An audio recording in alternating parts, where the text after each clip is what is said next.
เองผมจั่ววันกลางจั่ววันกลางวันเนื้อเข้าสู่ทนายกูบ้า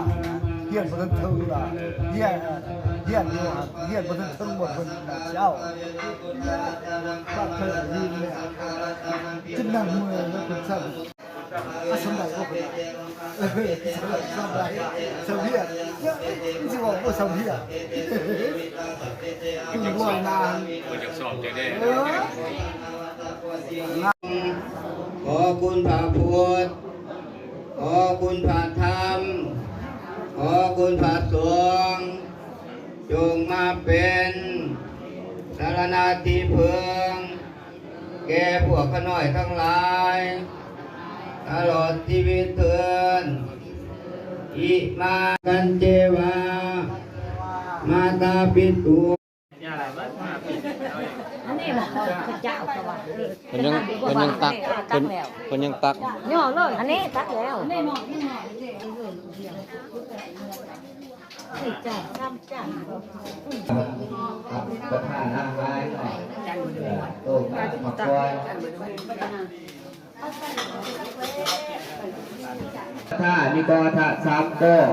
วัด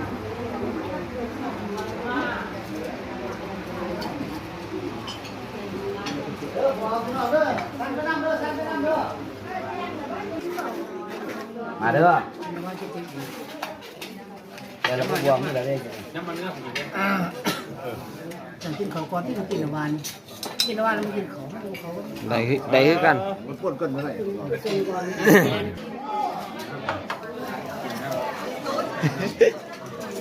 เด้อ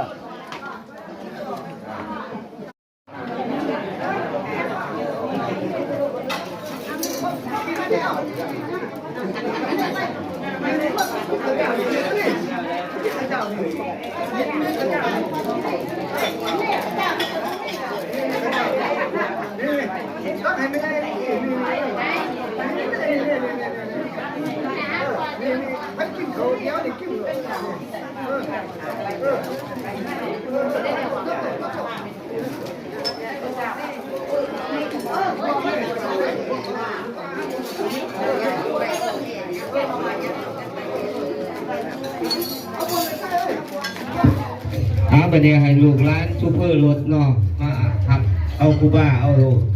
ถุงต้นเงินต้นคำเป็นเนี่ยออกไปใส่รถเนาะคูบ้าจ้าใส่จะออกพักผ่อนเนาะซูเปอร์รถเนาะลูกร้านเนาะมาเอาเครื่องคูบ้านี่ขึ้นรถเด้อส่ง